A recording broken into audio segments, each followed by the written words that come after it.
Welcome to our Goddess Hour this evening. I'm very grateful that Temis Waduda is able to be with us as a participant this evening, and I am filling in, facilitating, because Temis Waduda is tending to a family in the echoes and atmosphere of a recent death in the family. So I'm Sára, and this is Rahima, and I'm happy to hold the concentration for Goddess Hour while Temis Waduda is tending to other important things. So welcome, friends. I'm happy to see all of you with us this evening. So this is the semi-monthly, every 2 weeks, activity of the Temple of the Divine Feminine in Sarati Anayat that Temis Waduda is the priestess of the Temple of the Divine Feminine for our Sufi order and does a beautiful job of shaping a sacred experience, concentrating on and turning our hearts towards one beautiful expression of the Divine Feminine for each Goddess Hour. So we'll light a candle this evening in honor of the Temple of the Divine Feminine. And I brought the same beeswax candle that I brought last time. Seems appropriate to represent the light of the Divine Feminine and to connect us in the holy atmosphere of the temple. All of us, friends and beloveds of the divine ideal in the Divine Feminine expression. And for this evening, for reasons that we will come to understand very shortly, we're also going to light some incense. And this is some Nag Champa that is a very common incense for prayer and meditation in India. So hopefully you'll get, I think you probably know the fragrance of Nag Champa that will feel familiar to you, even if you aren't actively smelling it right now, but you can imagine it and share in that atmosphere of the holy smoke. And we have been very happily sharing the prayers for the Temple of the Divine Feminine recently. And this is the one called Sakina, which instead of an invocation, it is an acknowledgement and a celebration of Sakina, which is indwelling presence. So you're welcome to join me in this prayer if you wish. It's in the chat window for you. In your presence, Divine Mother, the embodiment of all that is holy, birther and cherisher of the worlds, illuminate our prayers, guide our lives, and hold us ever in your perfect heart. Amen. And I wonder if Temis Waduda might be in a place in this exact moment to be able to share this in the Portuguese. Are you in a good place to be able to do that, Temis Waduda? I can do that. Na tua presença, Mãe Divina, a encarnação de tudo que é sagrado, geradora e protetora dos mundos, ilumina as nossas preces e as nossas vidas e mantém-nos sempre em teu coração perfeito. Amém. Thank you.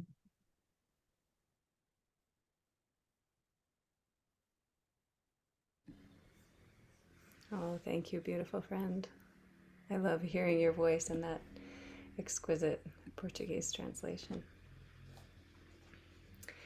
So now we'll do our attunement to the Divine Mother that includes a lot of names and expressions of the Divine Feminine, not just in goddess forms, though we will go through several goddess forms. And then also there's a period for our personal exemplars, that is the women in our lives and the ancestors of women through the generations. And so we'll have a couple phases of this.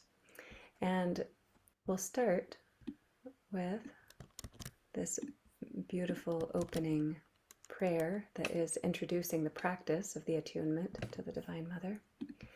And then we'll go through a series of expressions of the Divine Feminine throughout history. Sorry, it's too long to put it in one thing. Just a moment while I take a piece of it at a time.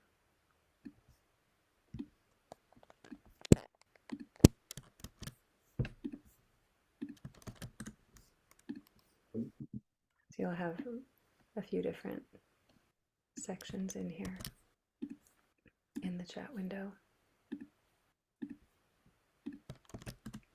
Oh, I just muted everyone because I heard someone, but if someone had unmuted on purpose, needing to say something, you're welcome to unmute again and jump in with whatever it was that you needed to say. Sorry if I preemptively did that inappropriately. Okay, so through this practice, after we open with a short prayer, I'll say one of these beautiful goddess forms, and then I'll invite all of us to lift our heads, and really more important than our heads is our hearts and our awareness. And looking up, we'll say Ya Ruch, that is calling forth the atmosphere, that is inviting the presence of this divine, beautiful goddess. And then I will express a quality of hers, mother of, and then some specific expression of hers. And then we'll say Ah, Ruch, down into the heart. And this is saying that we experience, we feel, we acknowledge this living atmosphere within our own beings.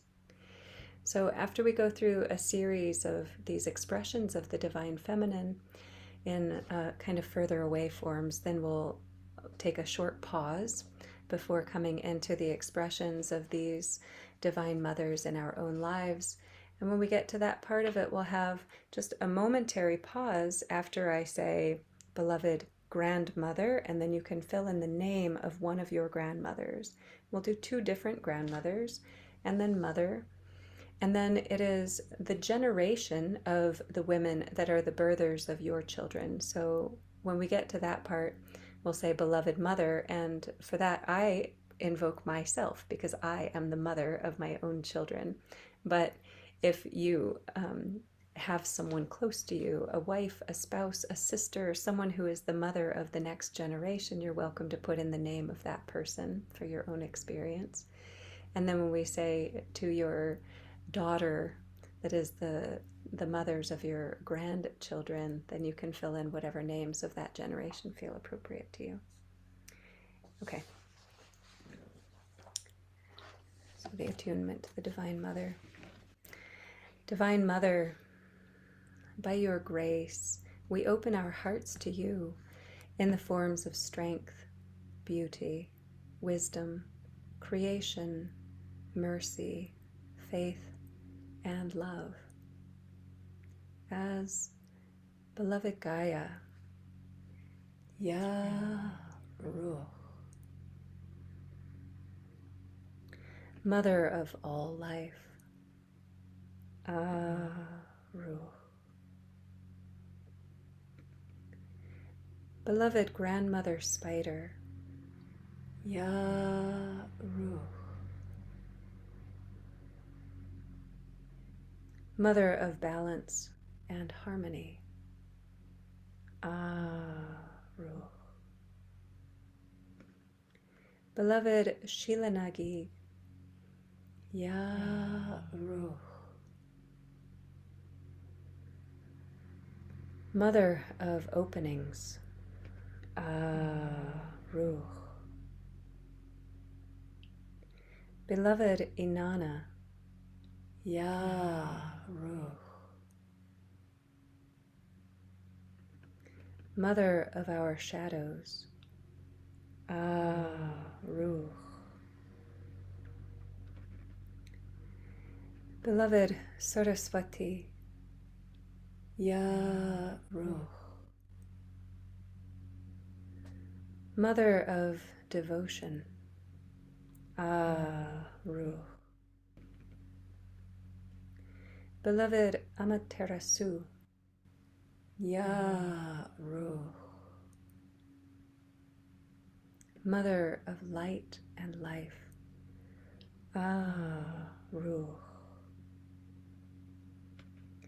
Beloved Yemanja, Ya Ruh.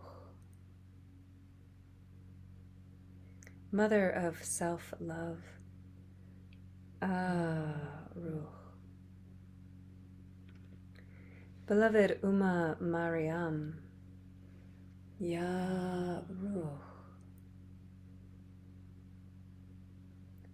Mother of mercy, Ruh. Beloved Kuan Yin, Ya Ruh. Mother of compassion, Ruh. Beloved Tiamat, Ya Ruh. Mother of chaos and order, Ruh. Beloved Ereshkigal, Ya Ruh. Mother of the underworld, Ruh. Beloved Sekhmet, Ya Ruh. Mother of transformation, Ruh. Beloved Coatlicue, Ya Ruh. Mother of grief, Ruh. Beloved Lilith, Ya Ruh. Mother of power, Ruh. Beloveds, the fates, Ya Ruh. Mothers of destiny, Ruh. Beloved Eve, Ya Ruh. Mother of humanity, Ruh. Beloved Miriam, Ya Ruh. Mother of courage and protection, Ruh. Beloved Rabia Aladawiya, Ya Ruh. Mother of mysticism and spirituality, Ruh.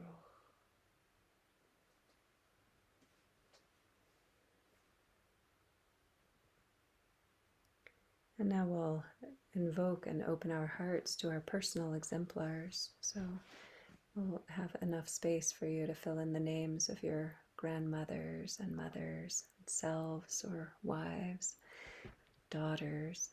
So, beloved grandmother, Ya Ruh.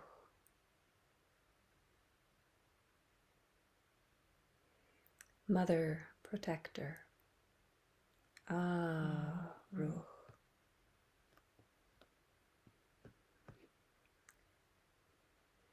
Beloved grandmother, another one,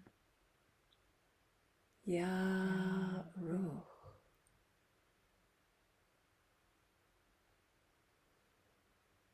Mother guide, Ruh.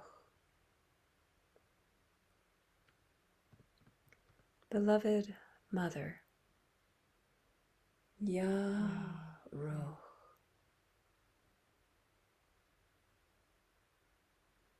Mother giver of life, Ruh.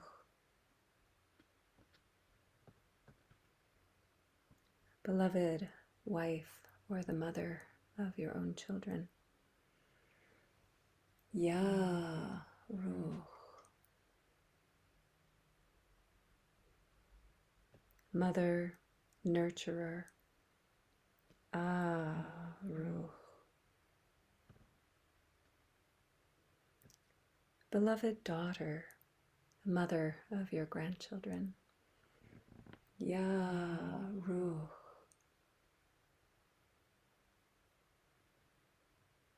Mother, cherisher. Ah, Ruh.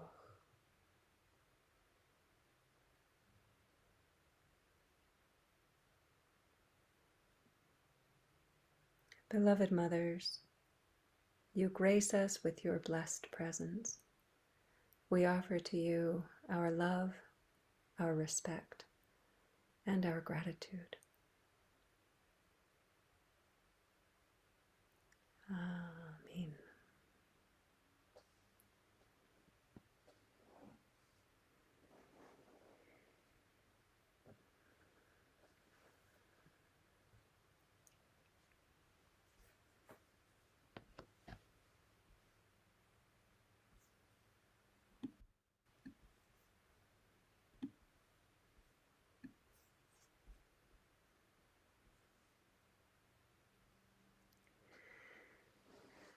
So our goddess mother for today is Lakshmi. And Lakshmi is a Hindu goddess, and she, as such, as a Hindu goddess, she is an ancient mother, an ancient expression of the divine feminine. And there are two different Hindu festival holidays that are happening. You could say today and tomorrow, but if you're in India, it's more like yesterday and today. And and these two festivals are not specifically or exclusively about Lakshmi, but they both have some associations with her. So the first one that on my calendar is today is called Onam, which is a harvest festival. And while it's not associated with one specific deity, Lakshmi is more associated with it, or more frequently associated than other deities, because she's the mother of prosperity and abundance and wealth and plenty. And so she is represented as the abundance of the earth, of the grains and the fruits of the land. So it's a festival of celebrating food, of real, like literal feasting, not just festivity like party, but fest like food. And so there are all kinds of things about gathering the fruits and grains and vegetables and the rice, making mandalas and art out of food, and celebrating the beauty and the abundance of the earth in this moment in the calendar. And then the other festival that on my calendar is tomorrow, but just started now in India today, because it's later, time zones and stuff, is a very different kind of festival that is called Raksha Bandhan. And it is a festival of siblings, of brothers and sisters. And uh, and this one also is not specifically about Lakshmi, but the origins of the festival are tied. That's kind of a funny double entendre right now. Are tied to a story about Lakshmi, and I'm not sure if I should get into her story right. Well, I should probably tell you a little bit. Okay, so this story that is an ancient myth. It's a legendary story about Lakshmi. Is about when her husband Vishnu is uh, detained. That's not the right word for it, but he has been absent from their home for too long, and she misses him. And so she goes and ingratiates herself to the master of the house where her husband has been working and staying. And she has disguised herself. Lakshmi has disguised herself and gone to the owner of the home and this place where her husband is, and in disguise um, tells this king, he's a king, there are a lot of kings in Hinduism, but tells this king that she needs shelter because her husband has been away, and that she needs a safe place to be, and she needs um, someone to take care of her and to make sure that her needs are met and that she's safe. And so this king welcomes her in as a sister, and that's the language that's used for it, as a sibling and as a family relation, and and says that she is welcome to stay for as long as she needs, and that she will be cared for and will be protected, and so she stays, and everything is well cared for, and she is well cared for. And after some long period of time of her being there as a guest, she offers a blessing, an expression of gratitude to her host, and ties a red tie on him as a bond of brotherhood, of sisterhood, of gratitude and acknowledgement and blessing, that is simultaneously her offering a blessing as an acknowledgement of the generosity and the care that she has been shown. And it also ties him to her as her brother, which obligates him to care for her and to make sure that she stays safe and that her needs are met ongoingly. And so, in response to that tie, he offers her whatever she wishes, and she says that the only thing she wishes is to have her husband back. So he doesn't know who her husband is, but then she unveils herself and shows who she really is, and says that her husband has been now in the employ of this king unknowingly, and now the husband is sent back home with the goddess Lakshmi. so so this is the story that then gives rise to the festival celebrating siblings, that is celebrating brothers and sisters, and the contracts that are formed between brothers and sisters because of their love and their care and their loyalty for each other. So it's blessings of gratitude, of love, of loyalty, and of protections. So we're going to come back to that, but before we do that, I'll share with you a beautiful prayer to the goddess Lakshmi that comes from some of the earliest Hindu scriptures, and which really the earliest Hindu scriptures are the Rig Veda, that are several thousands of years old. And the timeline is a little bit wiggly. Of course, you know, you can see dates on things that are, well, they're somewhere between 1500 years ago and 4000 years ago, depending on who you ask and how obscure you want to be about it. So, but they're very, very old. So this is from the Rig Veda. It's a translation from the Sanskrit. And there's something else I wanted to tell you about that. I don't remember what it was now. So I think I will go ahead and share with you this beautiful image of Lakshmi for your contemplation while I share this beautiful blessing. This is an excerpt of the blessing. That's probably what I was going to tell you, that I'm not bringing you the whole entire thing, but I didn't add anything to it or change anything. I just took out a couple phrases here or there that felt like they were too redundant or had strange language that would be confusing to us in our Western minds. So, but in essence, this is as close to an accurate translation of an excerpt of this prayer.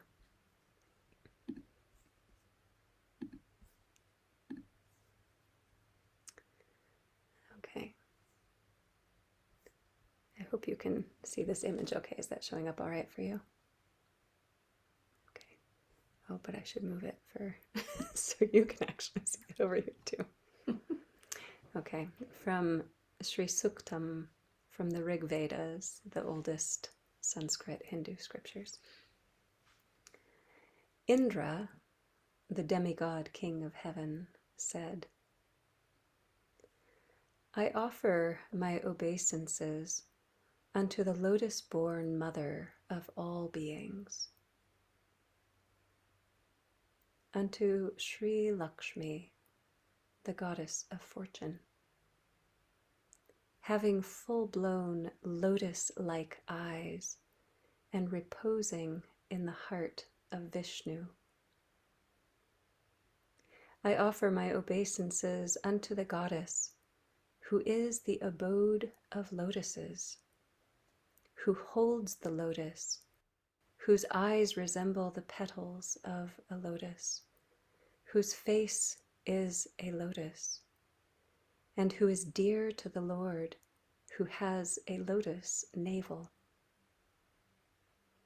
You are Siddhi, enlightenment, nectar, sweetness, Svaha, dedication, and Svada, pleasure. O purifier of the worlds, you are twilight, night, effulgence, opulence, intelligence, faith, and Sarasvati. You are the knowledge of sacrifice, the worship of the universal form, and occult learning. O beauteous one, you are the knowledge of Brahman. O goddess, the bestower of the fruit of liberation. You are the science of dialectics, the three Vedas, the scriptures, Varta, livelihood, the knowledge of chastisement. O goddess, this universe is filled with your gentle and terrifying forms. O goddess, who, except you, can dwell in the person of that God of gods who consists of all forbearance? O goddess, the three worlds, having been abandoned by you, were on the verge of destruction. Because of you, they have again recovered their position.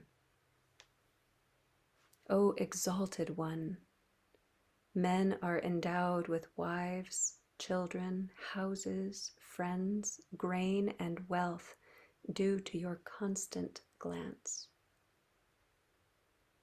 O goddess, freedom from bodily ailments, riches, destruction of enemies, and happiness are not difficult to attain for persons who view your glances. You are the mother of all creatures, and this universe, consisting of moving and non-moving entities, is presently permeated by you, as well as Vishnu. O purifier of all, if you forsake us, neither our treasures, nor our houses, nor our possessions, nor our bodies are secure. O goddess, he who is glanced upon by you is praiseworthy, accomplished, fortunate, intelligent, high-born, heroic, and possessed of power. O nurse of the universe, beloved of Vishnu, even the tongue of Brahma is incapable of describing your qualities. O lotus-eyed one, be auspicious unto me. Please do not abandon me.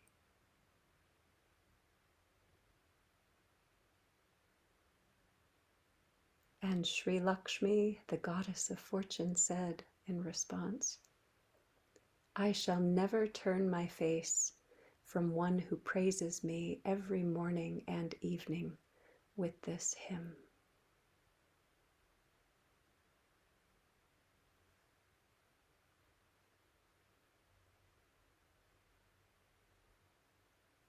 We'll have a couple minutes of silence so you can contemplate her beautiful image.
Just a few more breaths.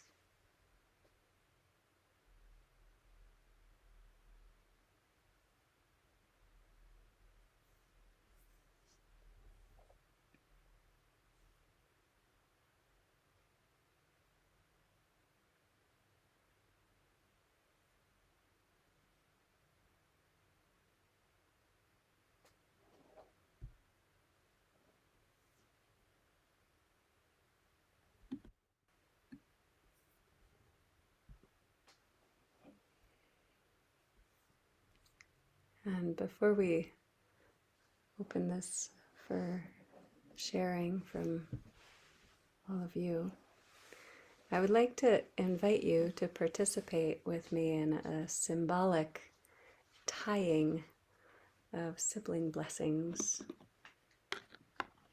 in honor of Raksha Bandhan. So I brought a red tie. This is way bigger than what might be used if you were in India participating in this festival today, yesterday, tomorrow, or anytime. Typically it would be really a string, but I brought a thick ribbon for our Zoom version of this because I wanted you to be able to see it and imagine that you are taking this in your own hands. And I'd like for you to take a moment to reflect on the idea, not necessarily the lived reality in your own human family experience, but to reflect on the idea of sibling devotion that is the kind of constancy of care and love and connection that is unbreakable, constantly reliable, constantly present, available, and to take a moment to consider in your own experience, in your own heart, in your own life, what qualities of the protective, generous, caring love of a brother might be called for from you, or that you might be needing from others. And at the same time, you might consider what qualities of the sister might be present in your own awareness, in your own life, in your own sense of need or resource. That is the quality of love and being in need of protection, and then being grateful for the love and the protection and the resources and the care that are given to you. And how can we express that gratitude, that request, and the reciprocal blessings that might be called for? So I'm going to hold this ribbon up for a little while here so you can see this and imagine that this is a tie that either you could hold in your hands and tie onto the wrist of a beloved brother as a blessing, an acknowledgement, a gratitude, or that you could extend your arm forward and have this red tie wrapped around your wrist as an acknowledgement, an invitation, a request, an acceptance of a responsibility, all of which would be based on love, on kindness.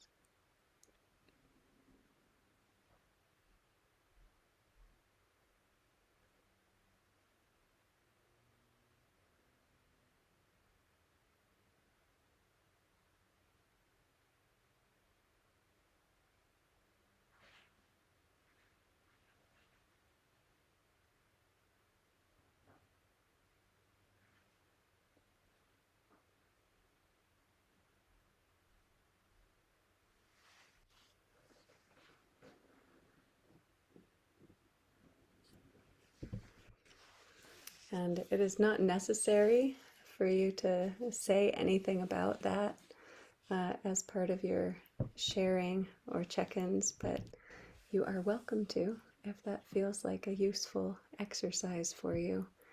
And I will pause the recording so that you can feel welcome to share without concern of it being shared with anyone outside of this Zoom meeting right now.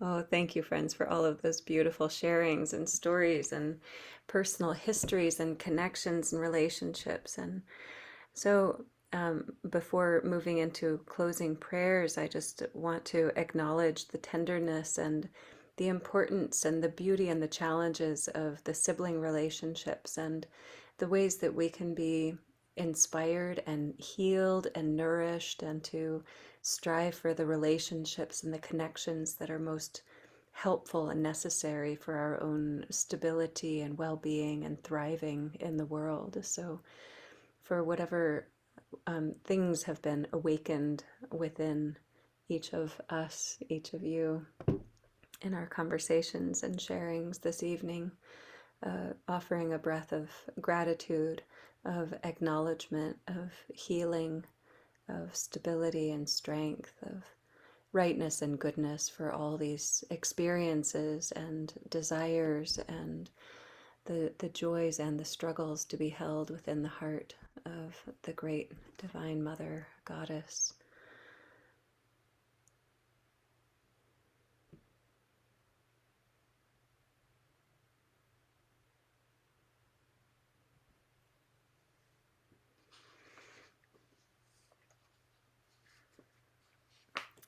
So I'd like to share with you one more piece of scripture for Mahalakshmi,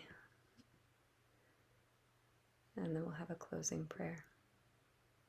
This is also from the early Sanskrit Hindu scriptures from the Rig Vedas, a translation from the Sanskrit. One who is sitting on the blossomed thousand-petaled lotus, one whose body has the color of the lotus, may that great goddess, the compassionate, radiant, ever smiling, fulfiller of all the desires, hear my prayers. I invoke that mother, Mahalakshmi, of golden color. I invoke Mahalakshmi, who shines like the full moon and like lightning. Her benevolent hands are like lotuses. I take refuge in her lotus feet. Let her destroy my poverty forever. O Mother Mahalakshmi, I take shelter at your lotus feet. O Universal Mother, shining like the sun, bless us with inner light and outer independence and abundance. O Mahalakshmi, may you kindly drive away any fear of poverty and inauspiciousness from my home. Bless me always with abundance and joy. I invoke that supreme goddess Lakshmi to dwell in my home forever. She is the supreme power of protection and goddess of all the universes and cosmic elements. She is Mother Earth, the bestower of great contentment. Her blessings are bringing us the fragrance of the sandalwood. May that Ishwari be ever present in me, Mahalakshmi, bestower of total protection, extraordinary beauty, bedecked with valuable ornaments, shining like 1,000 suns. May that golden-colored goddess be pleased with us. I once again pray to invoke the presence of the Lakshmi Devi with us, the mother who is merciful blessings with her lotus hand. May that yellow-clad, lotus-garlanded, moon-faced goddess shower her cup of blessings upon us. Let that Mahalakshmi be invoked, on whom we meditate, the Supreme Mother. Let peace prevail everywhere. Om Shanti, Shanti, Shanti.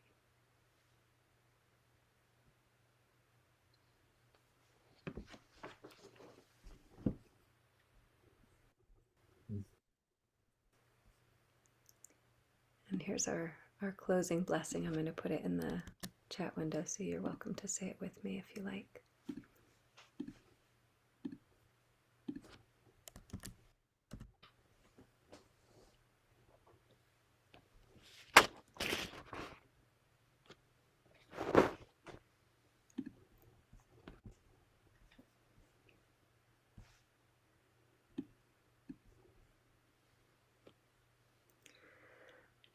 May the grace of the Mother surround you. May her strength sustain you. May her healing love fill your soul, and may you know her divine peace. Amen.